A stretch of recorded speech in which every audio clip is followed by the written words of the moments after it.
Metro State. God. Any of the colleges you went to? Yeah, many of them. Yeah. Class of June. Can I answer before next break? Sure. Probably Roberto Scottington. That's really good. We got Miami and we got Florida. That's really Florida good. State. It's a massive matchup in the ACC. It's Tallahassee tonight, 7:30 Eastern on ABC. If you think Doak Campbell is a plus for the Noles, consider this: the Canes have a better record in Tally than they do when they host the Seminoles. Something has to give tonight. Florida State averaging 53 points per game. That's the most in FBS. Miami, meanwhile, allowing just 11.5 points per game on defense. It's the best in the ACC. Our best is college football reporter Heather Dinich with us for what you need to know ahead of it. And Florida State, Heather, has a chance to bounce back big time. What are Coach Mike Norvell's priorities against Miami? Well, a word he used multiple times this week was physicality. He said that in the loss to Virginia, there were times that some hesitancy showed up, that they were a step slow, that they weren't as confident and as physical in their pursuit. He said against Miami, he wants to see how this team responds when they don't make the plays. He wants them to trust their eyes, trust their work, cut loose, and let them feel it. He also had high praise for Miami on both sides of the ball in terms of the line of scrimmage, particularly, obviously, Reuben Bain Jr. on that defensive line. He said it's going to take our best game to win it up front. Okay, meanwhile in the SEC, and right now on ESPN.com, Vanderbilt, Heather, is one of your teams to watch, and they're taking on Alabama today in Tuscaloosa. It's why game day is in Tuscaloosa. How could these Commodores factor into the larger picture? Well, look, just because the name Vanderbilt is on the jersey does not mean you can't compete for a national title. Any team with a chance to win its conference has a chance at the college football playoff, and right this second, Vandy is in it.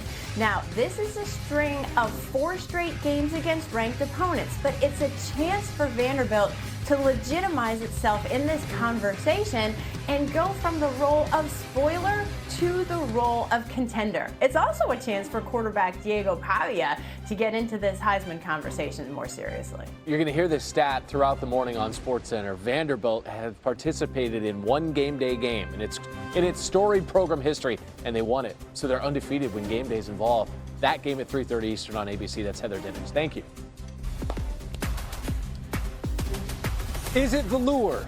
Is it velvet? I don't know. I just know it's probably expensive. Roman Harper chilling with us this morning on SportsCenter from the set of SEC Nation. Let's talk, though, first, Rome, about Bama Vandy. Why are you more nervous for Vanderbilt against these Crimson Tide than you were for Georgia against the Crimson Tide? Gary, be honest with you, man. Good morning, first and foremost. And yes, I'm more nervous versus Vanderbilt than I was last week versus Georgia because of the matchup. Look, Vanderbilt, what they do offensively puts so much pressure on defense to be, number one, disciplined. And so you have to be in your gaps. You have to. And we saw what Georgia did versus Alabama last week. And we also saw what Vandy did versus Alabama last year. And Vandy's better than they were last year with better players. The quarterback, Diego Pavia, you're watching him. He's a magician with the football. And so if you're not in your gaps, you're not gap sound. And the reason this Vanderbilt offense will expose you. Alabama, according to their coaching staff, missed more tackles in against Vanderbilt than any other team last year. And the reason is because they were not prepared to make the tackle. And that's because you're out of gaps and you're not disciplined where you're supposed to be. So Vandy's offense makes me nervous. And I'm really just I like Alabama. I love my team. But I'm telling you, this game right here really scares me. And it's a closer game than what anybody's talking about. And all of those numbers you can measure, but the thing you can't measure is the confidence that Diego Pavia must have going into this game, knowing last year he took care of business against that Alabama team. All right, it is that time, Rome. What has got you harping this morning? The floor is yours. Well, look, every week I try and come up with something new, and then, whenever I get here, the environment just tells me what to speak on. And it's right here about the Florida Gators and this coach, Billy Napier. Look, you can hear a lot of people out here booing right now, but that is not the general consensus about Billy Napier. They want this coach to be here. Nobody wants Billy to actually lose his job.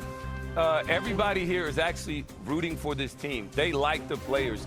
They love where this team is at.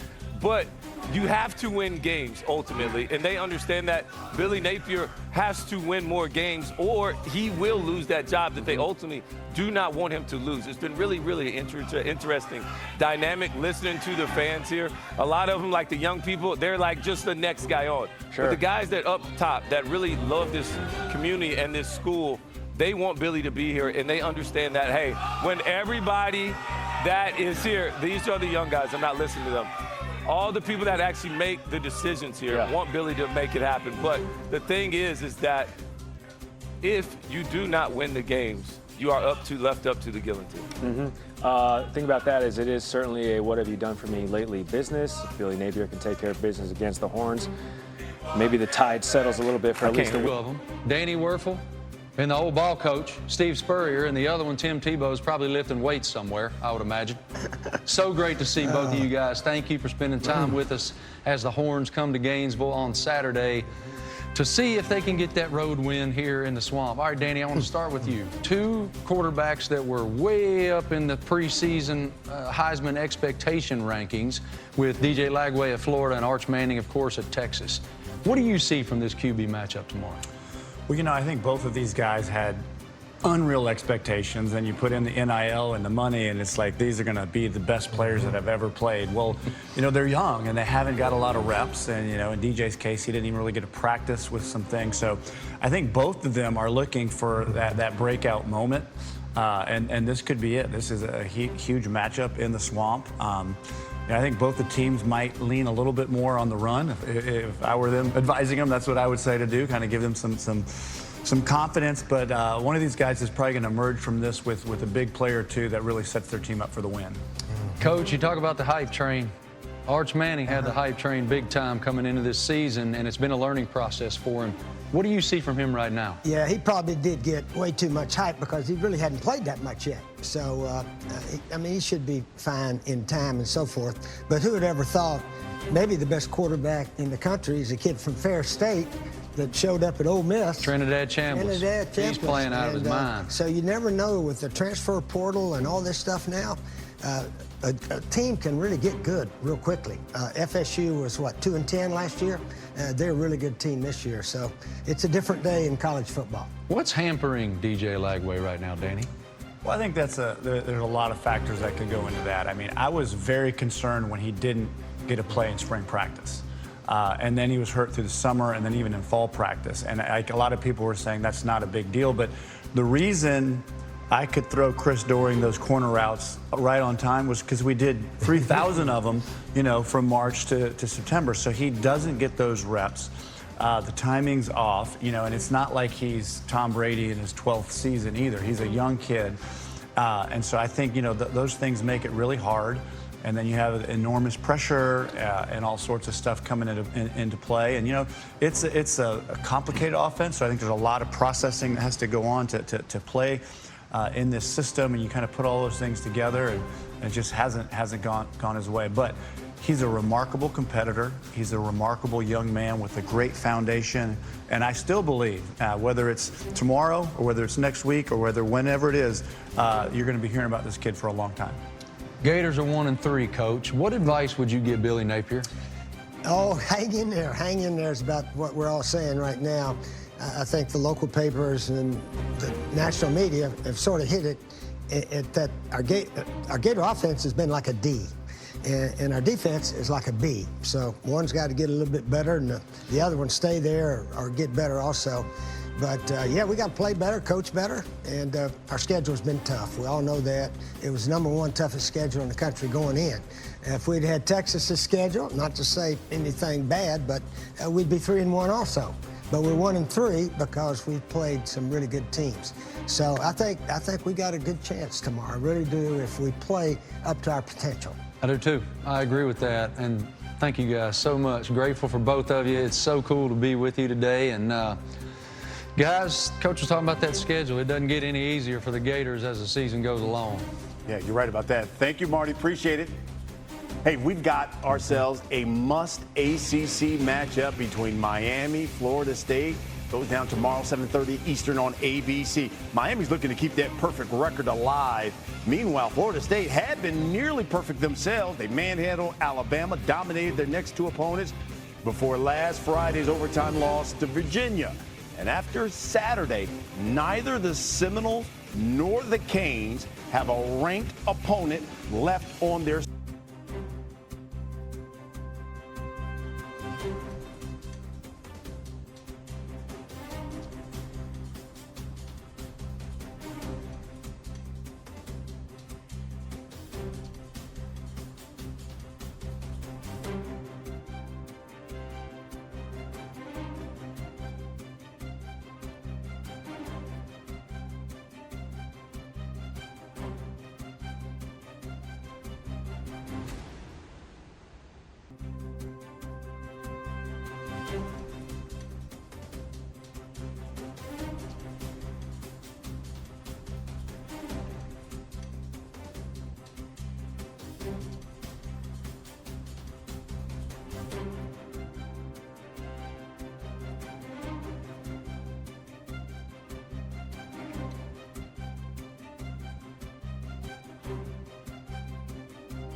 you.